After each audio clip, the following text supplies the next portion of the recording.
Hey man, I know some of y'all got them QC issues with these joints, but your boy over here, I'm looking good, y'all. I'm looking good. These joints look clean.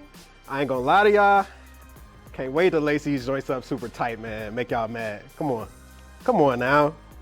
I don't even got these, bro. What's good, family? You are looking live at another episode of Special Delivery, and today we got a heater on deck, y'all. We have the Reimagined Air Jordan 3 in this white cement colorway. We got them, y'all. I cannot believe that we got them, but we did. And these joints are fire, man. We gonna talk about these joints. This is a shoe that I feel like is the greatest sneaker of all time. And it's the shoe that saved what we know as Jordan Brand. And we're gonna dive into that in a second, but before we do, y'all gotta do me a favor. Make sure you subscribe, make sure you click that notification bell so you can catch the fire content whenever it comes on our channel. And without further ado, let's dive into these joints. All right, let's crack these joints open, man. See what we working with. So smooth, yo. Yo, man. Look at this joint, y'all. Do y'all see this?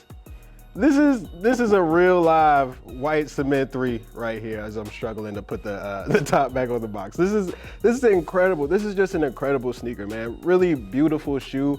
Obviously, this is a shoe that I literally grew up with posters on my wall with these joints and Michael Jordan. It's just crazy to actually hold it in hand. This is my first white cement 3. As y'all can see, I'm kind of geeking out right here, but it's just a beautiful sneaker, man. It really is.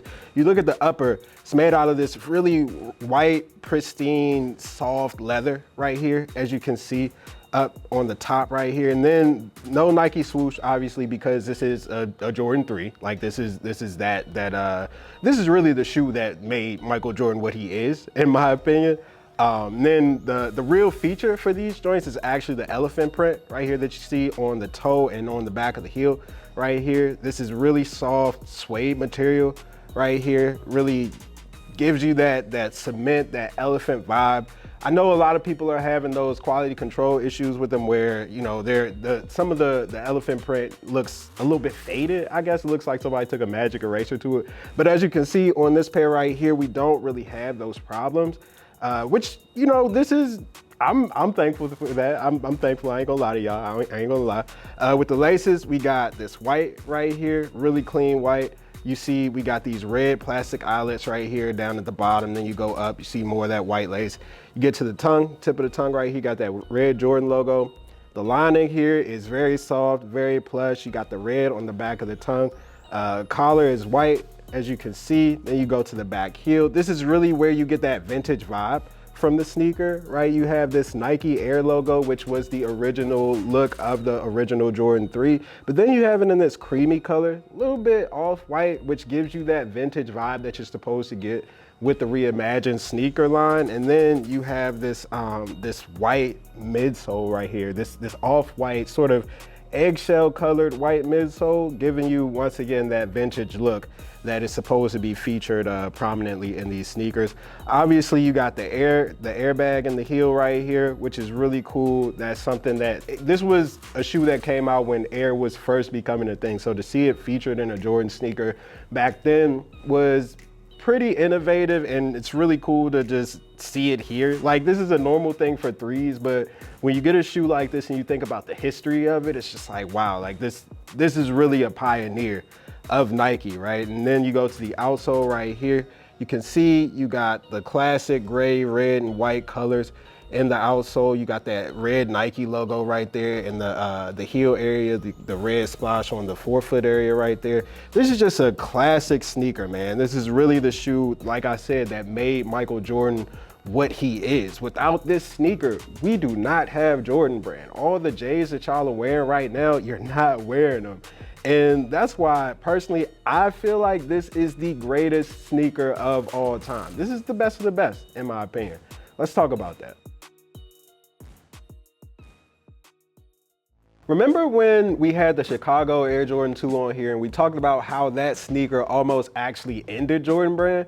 That was a shoe that Michael Jordan didn't actually like, despite actually having a pretty great season in them. He didn't like the shoe. He was ready to leave the brand, but then Nike got Peter Moore and Bruce Kilgore out of here on the Jordan project and brought in Tinker Hatfield. And Tinker gave us these, man. He gave us this shoe. This is the shoe that really saved Jordan brand. Michael Jordan loved these joints, man. This was a sneaker that he balled in. He balled out, obviously, because he's Michael Jordan. But it was also just a really special debut, man. If you guys remember, which I'm sure a lot of you don't because a lot of you weren't actually born, Mike actually debuted these joints in the 1988 dunk contest, which he ended up winning. And a lot of people don't really think he did because Dominique Wilkins definitely gave that boy some running. I ain't gonna hold y'all, man. He might have actually won that joint if it wasn't for Jordan, but he also wasn't wearing these shoes, so I can't really complain, man. That's why these joints are so iconic. I have a poster that my parents bought me to this day from when I was a kid of that dunk contest with Mike wearing these shoes, and it is forever just seared in my mind as such a pivotal moment, not only for Jordan in his career, but in the history of sneaker culture. And then the very next night at the All-Star game, he debuted the black cement pair, and they were going crazy, man. Like, it was something that we hadn't really seen before. Tinker Hatfield was really in his bag with these joints. That's why he's considered one of the greatest, if not the greatest, sneaker designer of all time. And that's why I think this is the greatest sneaker to ever exist, because it literally saved Jordan brand, y'all. It kept Michael Jordan at Nike. Without this shoe, we do not wear the Jordans that we wear today. And there are arguments you can make for other pairs being just as great, like the Air Force One, for example, and how iconic that sneaker is and how iconic it's been for so long. And maybe the Air Max One with how iconic that line is, and maybe even the Air Jordan One. You know, but there are just not that many shoes that have had as much impact as these joints right there. And there definitely aren't as many that look as good as these joints right here. So for me, man, I don't know. This is the best shoe ever. That's just my opinion. You might think differently, and that's totally fine, but for me, this is where the buck stops. But I know a lot of people aren't actually happy with these joints because of the whole QC issues. And matter of fact, let's just talk about that.